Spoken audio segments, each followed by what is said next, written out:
Early care and education is an everyone issue. Welcome to Agency for Change, a podcast from KidGlov that brings you the stories of changemakers who are actively working to improve our communities.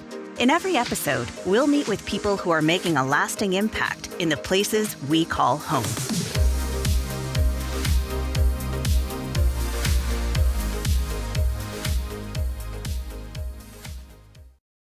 Getting an early start education has become a hot topic in recent years for good reason. While lawmakers debate over the best approach to offering more resources to young children, researchers have found that children who attend early childhood education have better social and emotional skills and have higher graduation rates, especially low-income areas. Hi, everyone. This is Kelly Peterson, Chief Creative Officer at KidGlov. Welcome to another episode of the Agency for Change podcast. Today's guest, Anne Brandt, is Executive Director at Lincoln Littles, an organization who knows the importance of early education and is advocating for change. The team at Lincoln Littles believes all children should have access to affordable, high-quality early care and are taking great strides to making it happen. And thanks so much for being here. I'm excited to learn more about the great work you're doing. Welcome to the podcast. Hi, Kelly. I'm happy to be here.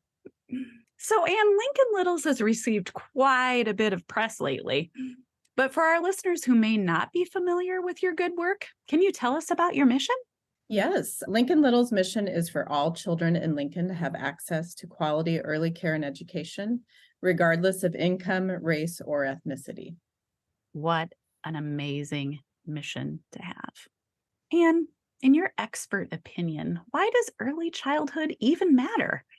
So early childhood experiences matter because 90% of brain development occurs by the time a child enters kindergarten. And we know from research, children who have quality early experiences are more likely to graduate, they're more successful in the workforce, and they're less likely to be incarcerated. Wow. That means that it would just change the future a lot through early childhood development. So there are a lot of myths out there. Like, what is early childhood development anyway? And some people mix that. Oh, is it daycare? Is it childcare? Is it early education? What's the difference? So for those who are not in the field of early childhood education, the difference in semantics may not be significant. However, words do matter, as you know. And the professionals who are caring for the young children and in the field prefer childcare or early care and education because the emphasis is on the child rather than the time of day, like in daycare. So most often I hear early care and education, and that is because you cannot care for a child without educating a child, and you also can't educate a child without caring for them. I love that. So you're so right. I'm a words lover, and words do matter. When they would say, hey, what are you doing this work day? I don't feel that there are work days either. Constantly thinking about new things. So just like daycare, the work day, it's a 24/7 gig, I think. And especially is a 24/7 gig when we're talking about caring for children, that's for sure. That's true. So what challenges does our community face in giving all families access to quality care and education? Well, the two biggest issues are affordability and quality. And so they're the two biggest barriers to the mission of all children having the opportunity to attend a quality program. And in Lincoln, 74% of children under 5 have all parents in the workforce, which is higher than the national average. We have about 18,000 children under 5 in Lincoln. And so if you think about 74% of that, I believe it's a little over 13,000 seats that we would need for those children, assuming that they're all going to attend, a child care center or a home provider rather than family friend care. Our licensed capacity is about 11,500. So there is a gap there. But just because our licensed capacity is that amount doesn't mean that we actually have that many seats. And that's because the pandemic really affected the workforce.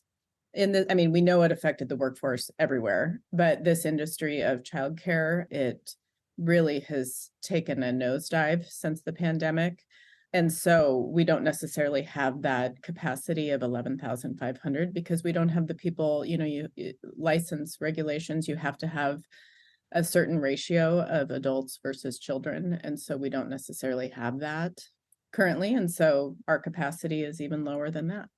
Additionally, I will just say, so that's just thinking about spots and the quality of care. We know that we can't have quality without professionals who are able to deliver that quality, and you need to have that consistent relationship with a caregiver is what really matters for children. And so that's been in jeopardy as well, as there's people that aren't staying in the field.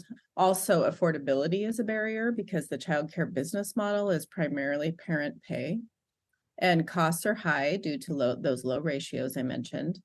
But also the average childcare costs are between $10,000 and $12,000 a year per child. And sometimes it's not unusual for those costs to even be as high as $17,000, depending on where you're going. And the area median income is about $62,000 in Lincoln. And so you can see why affordability is a barrier if you think about 10 to 12,000 on average per year per child, and people have several children, often under 5. Furthermore, also remember that parents are not usually at the peak of their earning power when their children are young, yet they're shelling out tuition costs that are similar to college tuition. The larger issue there is that we need public funding. Children no longer stay home with their parents. Most children don't stay home with their parents until they're 5 and then go to school in our school system of K-12. We really need to think about what's happening with children before they get to public school. And that's why we're really needing a public funding stream to be able to help parents with the high costs of care. Thank you for putting together such simple comparisons to understand the gaps. That was very eye-opening. Just even the numbers of children in Lincoln and the licenses, and that there is a gap there. And then thinking about the pocketbook gaps of average salary, and then if you upwards of $12,000 to $17,000, there's a big gap in that pocketbook for sure. And parents aren't staying at home as much, having both working parents. So I can see how that's extremely important. I also sit on a board when you said, early people are getting out of this sector of work. So the early childhood providers are switching careers completely. Do you see that in teachers as well? I know I sit on a board, and that's definitely the case for therapists, either whether that be mental health or behavioral health providers. Yes, Lincoln Littles, and it would be about a year ago now, we conducted a survey with the workforce, the childcare workforce, to determine what the waiting lists look like. Were people staying in the field? We knew they weren't. So what were the reasons that they were leaving? And we kind of had an idea of why they were leaving, but we wanted numbers. And so we did conduct a survey of the childcare centers in town, which there's about 115 centers, and about 30% of those responded. And we found out that the reason that people are leaving mainly is because of low pay. So an average pay for a child care employee in Lincoln might be around $11 an hour. And we know that the living wage is higher than that. And then also lack of benefits. So again, it's just kind of a broken system that they're not able to receive higher pay or benefits in many cases. However, there are some areas where you can receive those things. But by and large, the child care providers are operating, the business model is, the profit margin is very thin just because of the way that it's designed and the lack of public funding injected into that as opposed to public schools. And so I think we knew pay and benefits were an issue, but the other thing that we found out is just burnout. And that was, the pandemic. This was a precarious situation before the pandemic. And then the pandemic with all the extra stress really caused people to leave and maybe go find something else to do because there were so many other opportunities. And unfortunately, you can make more money doing almost anything than working in a childcare center, I'm sorry to say. So we need to make sure that, that's part of why we exist, is to elevate the conversation, elevate the field, and really get people to understand why this matters to a community and to the children and family and businesses and community, why they would benefit from better systems. So we started just there talking about a lot of tough challenges. Let's switch gears and talk about the good stuff, because you are doing amazing things. And I don't mean to make light at all of those challenges or those barriers. And we need to know that they exist in the community. But Lincoln Littles is doing some really extraordinary things. So, how is Lincoln Littles raising opportunities for all children, ensuring they are ready for school and lifelong learning? So we focus on 4 main areas of our strategic plan, and they're affordability, quality, community and business engagement, and policy. So I'll give you just an example or two in each area. One thing that we do in regard to affordability is we have a tuition assistance program, and we are just about ready to launch into the 5th year of allocating funds to childcare providers, who then allocate funds to parents who fall in the gap. And so those are people who make too much to receive childcare subsidy, but they don't make enough to afford these high costs we're talking about. And so this community is amazing, and we have, in partnership, been able to raise funds with Lincoln Community Foundation, has helped spearhead that fundraising to be able to grant out those funds to 28 different childcare centers we're currently working with. And it really makes a difference. We get phone calls weekly from parents who receive these funds to defray the cost of their childcare. So it's just a huge opportunity for people in Lincoln to be able to access those funds.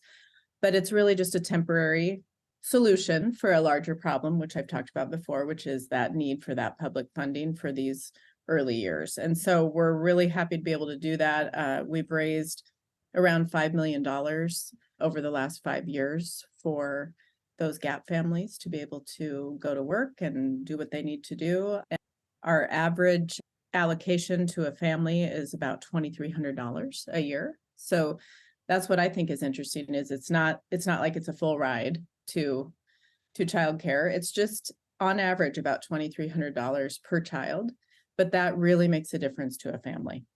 In regard to quality, we have many quality initiatives, because we want the utmost quality in childcare centers so that all children can receive that quality care. And so Suzanne Schneider, the Associate Director of Lincoln Littles, works primarily in this area of our strategic plan. She was a childcare provider, director for 30 years, and she knows everything there is to know. She has developed a peer mentoring program where she's leading childcare provider directors who are seasoned, have been in the business for a long time, pairing them with new directors to help just shepherd them through the challenges that might come up, and whether it be in the business model or working with staff, curriculum, whatever it may be. She also has put together just a collaboration of providers monthly, where they can hop on a call and get any kind of information they need or support, or they find people who maybe are wanting to work on the same things, and they're able to collaborate in the community, which really didn't happen before. Childcare providers were sort of separate and maybe even competing a little bit for kids, but really they're now collaborating, which I know has been huge for the childcare community. And then we also are working on childcare improvement grants, where we applied for funding through the county, and we received funding to be able to help 8 different childcare centers in high poverty areas serving diverse children, to just help with physical improvements of their building, just to help with that, aesthetic of when children come in, having an inviting place to be. Often there may be centers that are taking high numbers of subsidy children, and so they maybe are taking a loss on that subsidy reimbursement rate, and it's harder to make those improvements, especially during the pandemic. We're really excited, and you can look for some articles coming out about those centers and their before and after pictures and things like that in the future. And then I guess I'll move on to community engagement. That's really what we do on a daily basis, just what I'm doing right now, engaging the community.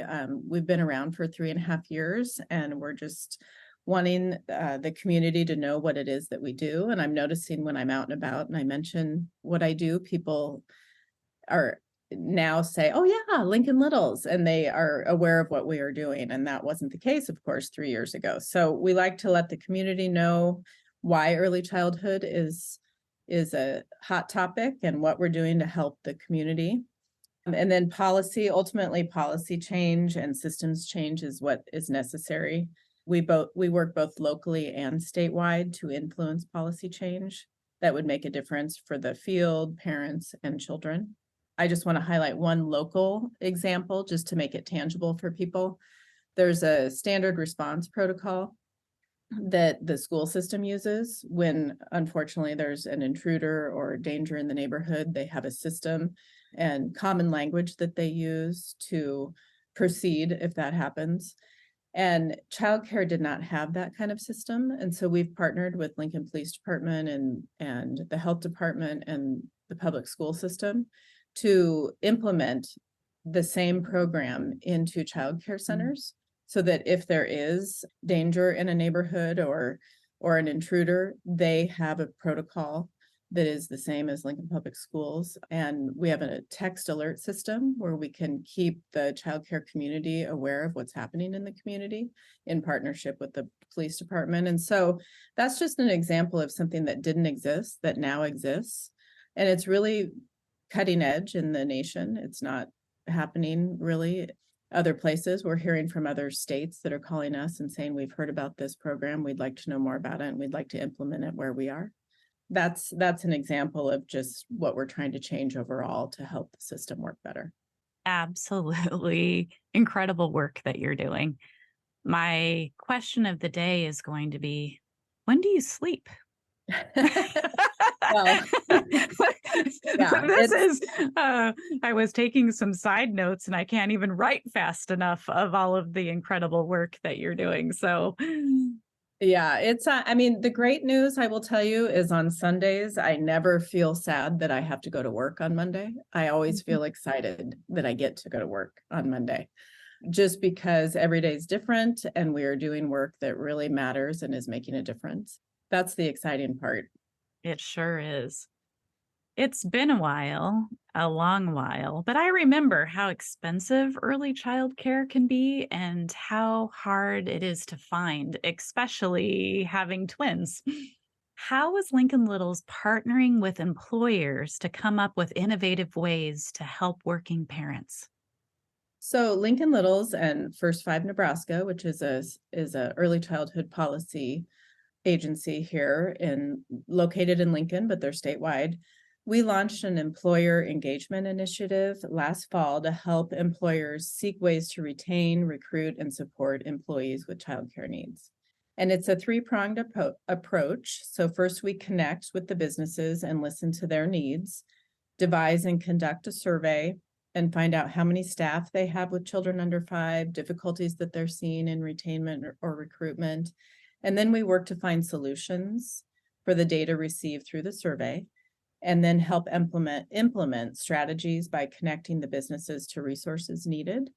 Some examples of solutions might be reducing costs through scholarships, maybe on-site childcare. I know here in Lincoln, Huddle has partnered with Primrose Preschool to offer that on their main level to their staff. Might be a near-site partnership. I know TMCO, Total Metal Manufacturing Company, they have been partnering for years with a local child care center to reserve spots for their staff, and they're subsidizing the costs of some of those costs of care. So, there's really a multitude of ways that you can support children and families that work for you. And the interesting thing about this work is that 3.5 years ago, this was in the job description, was to work with local businesses to increase opportunities for staff at businesses to be able to have access to high quality early care and education. And I was scratching my head thinking, okay, like that will just be interesting. I wonder, I got to really think about that. And then in comes the pandemic, and suddenly we have businesses reaching out to us because of the way the world has changed and the way that people work and the, the general workforce and low unemployment rates, that we really do have businesses coming to us saying, we want to help our families be the best that they can be. And of course, it helps their bottom line because it costs money to retrain people and rehire people. And so it's really a great time to be able to help businesses understand how they can support their employees. So you're saying your job description was ahead of its time and Yes, you it didn't was. even know it. Yes, it was. I mean, I don't think anybody would have wanted a pandemic to make that happen, to be true. But, of course, that is something that is positive about the pandemic, is it really changed people's perspectives on, lots of different things, including Absolutely. I do think that there's a lot of silver linings to it. And I loved this podcast in particular for talking about some of those, because they're rising to the top of, we wouldn't even have gotten this far possibly with business engagement for early childhood if it wasn't for it. Well, and I also just think you really cannot. I'm a newspaper reader. I love to seek information, and you really can't go a single day without there being an article about the importance of early childhood and just the entire system and what we can do to change it. Every day there is an article in the New York Times, the Washington Post, Lincoln Journal-Star, you name it. It is in the news. So I think that being a hot topic and being in the news, but just Lincoln Littles in general was before its time. And so it's been 3.5 years. And one of my favorite things is to hear when talking with nonprofits is their founding stories. Can you share more about how and why Lincoln Littles came to be? Yes. So in 2014, the Lincoln Community Foundation and the Nebraska Public Policy Center came together for vital signs. They did a community survey on, we've got a lot of people prospering in Lincoln, but we have a lot of people not prospering. What are ways, where are areas that we could focus upon to help improve the numbers of people who are prospering in Lincoln, which of course will just improve our entire community. From Vital Signs, Prosper Lincoln came to be, and there were certain areas of focus, and early childhood bubbled up to the top of one area that if we hired people to wake up every day to think about how to improve from a systems level, because of course we have people waking up every day doing this work all over the community, and that's never been different. But how can we kind of move the needle collectively on early childhood? From that, Michelle Suarez did the work 2017 to 2020 she was an early childhood developer and really laid the groundwork and paved the way for this early childhood work. And then in 2020, she retired and I was hired, and then Suzanne Schneider, associate director, was hired 1 week after I was, to wake up every day and work on these big idea systems change for early childhood. And so that's how it all began. And Barb Bartle was president of Lincoln Community Foundation at the time. And I appreciate her vision and the opportunity to be able to do this work, because we know that early childhood really is the foundation for everything else. Without strong experiences from 0 to 5, it's really difficult. You can overcome maybe less than favorable experiences during that time, but it's difficult. It's more difficult. So it's an easy place to start, is to just ensure, it's not easy, but it makes sense to start in early childhood so that you can even that playing field. So you just said 3 of my most favorite community initiatives and brands, and those 3 are Lincoln Vital Signs, Prosper Lincoln and Barb Bartle. She definitely has a brand and a legacy, and she's still at it. So that is great. But those two initiatives that spearheaded Lincoln Littles in such a big way, and being KidGlov being involved in those projects, it's been really great to see that work and how far it's come to create things like Lincoln Littles. So, Anne, we talked about great initiatives, we talked about great people and brands that were part of this. So I know you don't do this work alone. Can you tell me about the passionate people on your team? Yes. So as I mentioned before, I think it was January 7th of 2020, I began this work. And then 1 week later, I was lucky enough to have Suzanne Schneider join me to do this work. And Suzanne really was involved in a lot of this work in the first phases with Michelle Suarez as part of the Lincoln Early Childhood Network that was developed by a group of people with Michelle's leadership. And Suzanne was part of that group. She was a director of a child care center, has been in the field of early childhood for 30 years in both California and in Nebraska.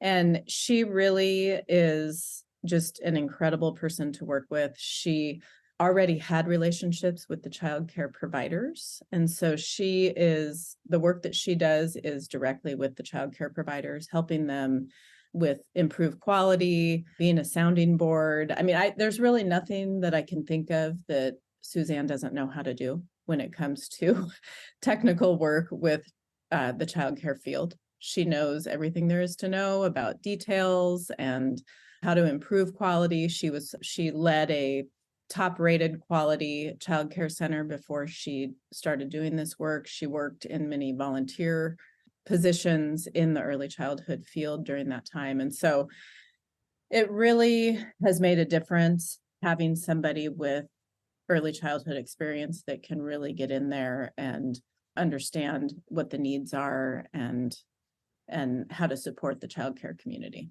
Suzanne is just a great partner.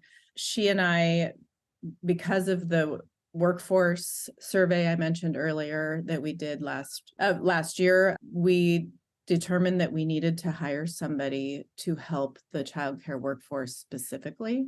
And so we wrote some grants last year, and we are lucky to be grant funded by Woods Charitable Fund and Community Health Endowment and Buffett to be able to hire Lamika Collier, who is our new wellness workforce navigator. She started about 2 months ago. She comes to us from the early childhood department at LPS. And she is hired specifically to support the early childhood workforce with retainment and recruitment by developing solutions through exploring wellness needs of staff, and then also designing pathways to encourage people to do this important work. And I want to also say and highlight that we were just awarded a Nebraska Department of Labor grant to incentivize 50 people to work in the early care and education field, who will then looking maybe at people with children who need help with their child care bill. We can't pay them more, but what we can do is help them with part of their child care bill with this grant that we received from the Department of Labor. So I just want to say things are in the works as far as developing a pathway for people to enter the field. Be looking for communication from Lincoln Littles about that, because that will be happening soon here. And then Lamika is also going to be working on solutions to just support the wellness needs of the childcare workforce. It's tough work, and it's been a tough 3 years. And so we want to find out, for those of you who have stayed in the field, what can we do to support you and support your needs so that you'll remain in the field, because it's such important work.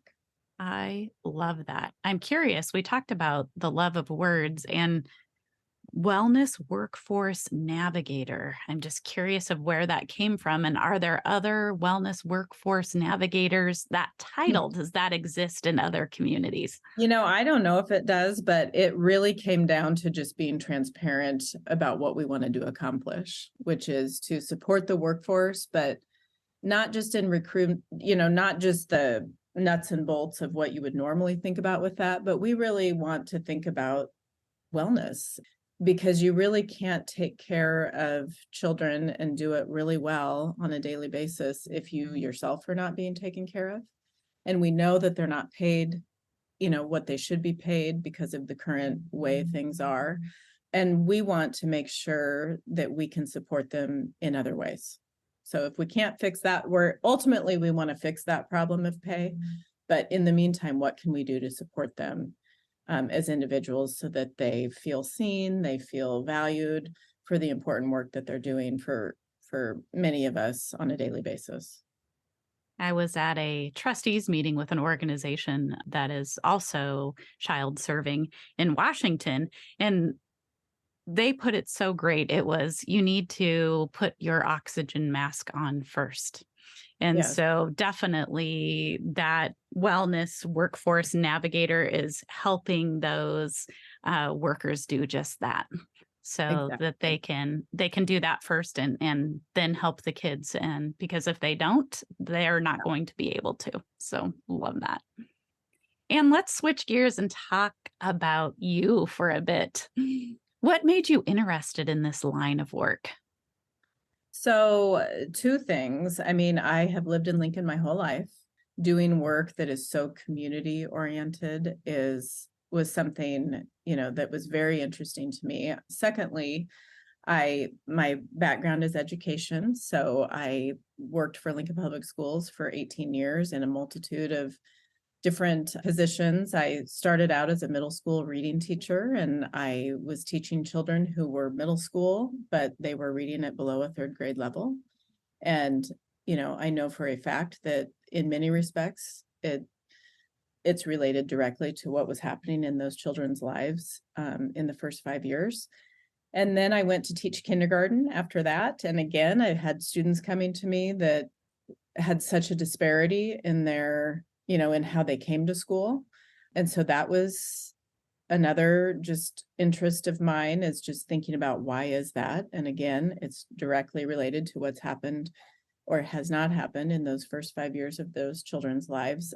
And I had many other positions while at LPS, but I think those highlight what I'm talking about here, is that between being able to work deeper in the community with all the different partnerships that we have with Lincoln Littles, and then make a change, try and make a systems-wide change to how things operate for early childhood, and to get that to every child in Lincoln was really interesting to me, because I just try to think about how different it would be if every child had opportunities to be able to arrive at kindergarten with less disparity than I saw when I was teaching kindergarten. So those were really probably, I love Lincoln. I, wanted to be able, my children were, we were almost empty nesters when I began this work. And so I have a renewed just ability, I think, to be able to put my all into something since my children are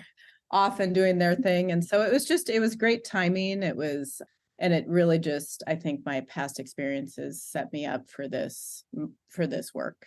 I think there's probably nothing like being a kindergarten teacher and seeing the gaps in just individual children who show up ready, and those that lack in all kinds of supports when they arrive, and they're all arriving at that same time.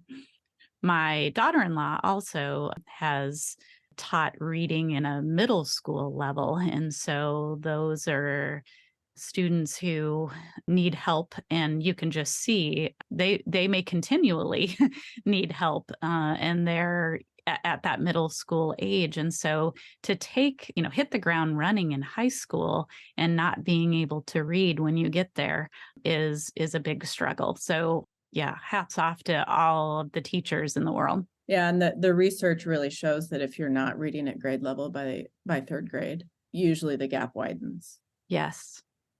So by the time it hits you and you're in middle school, getting ready to go to high school, real tough.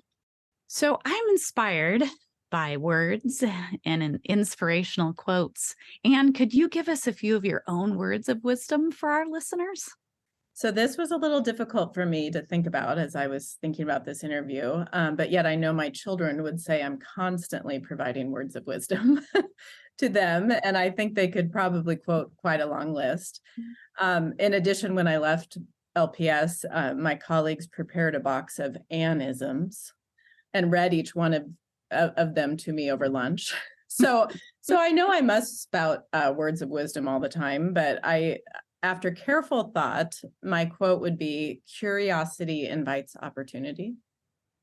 And the reason that I would say that is just that I've always been curious, and I do believe it leads to opportunities.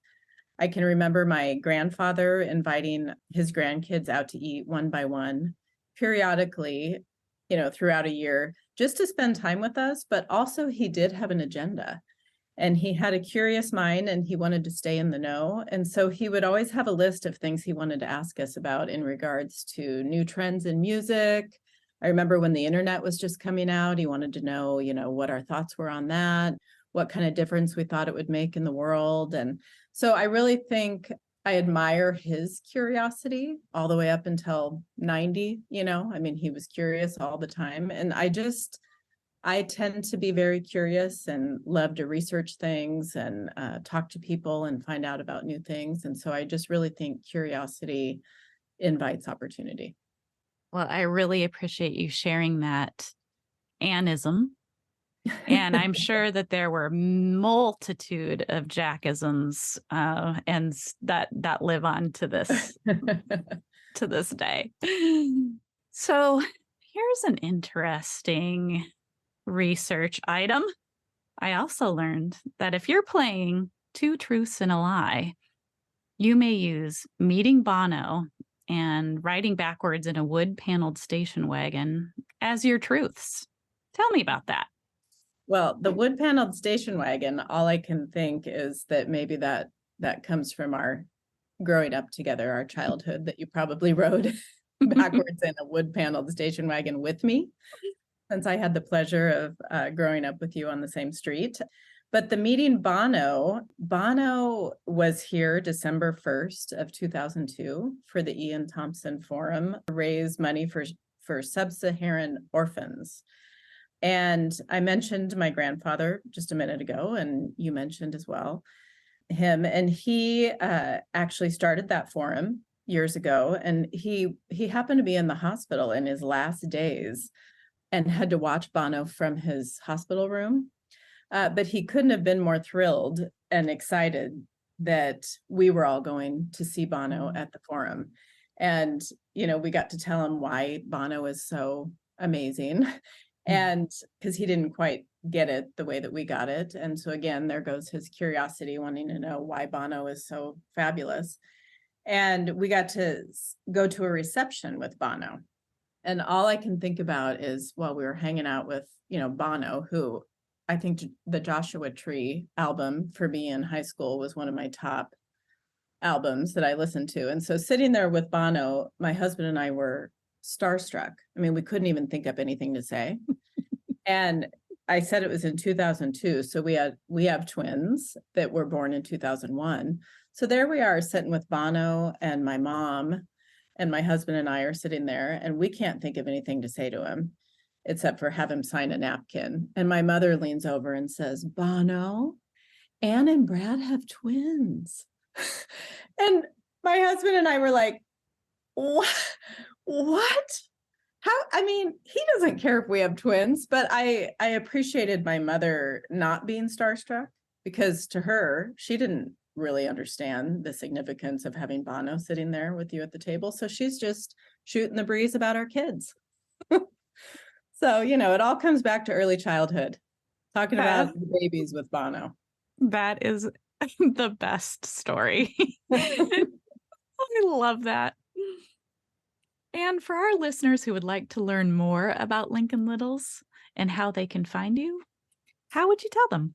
Well, so we have a website, which is lincolnlittles.org. We have social media presence. I should have mentioned, by the way, that we also have Kylie Muller, who is our intern extraordinaire from the university who does all of our social media, and she's been with us for about 1.5 years, and she is just amazing, helps us with our graphic design and things like that. So we are on Instagram and Facebook, and then we have our website. So I know I follow you on Facebook, but I'm going to have to get on Instagram. I'm not sure if I'm following you on Instagram or not. I better get on it. Do it. Or maybe I am. I'll double check. Okay. As we wrap up our time together today, what is the most important thing you would like our listeners to remember about the work you're doing? So early care and education is an everyone issue. Whether you have young children or not, the extent to which we provide opportunities for all children to have a strong start is the extent to which we have a prosperous community. Get involved where you can when it comes to early childhood efforts. And I really think Lincoln already has done so, but there's so much more work to do. We're fortunate to live here in Lincoln, where we have such a supportive community. We are so fortunate. And I fully believe that the world needs more change makers like you. Thank you for taking the time to share with us today. Thank you for having me. You bet. We hope you enjoyed today's Agency for Change podcast. To hear all our interviews with those who are making a positive change in our communities, or to nominate a changemaker you'd love to hear from, visit KidGlov.com at KIDGLOV.com to get in touch. As always, if you like what you've heard today, be sure to rate, review, subscribe, and share. Thanks for listening, and we'll see you next time.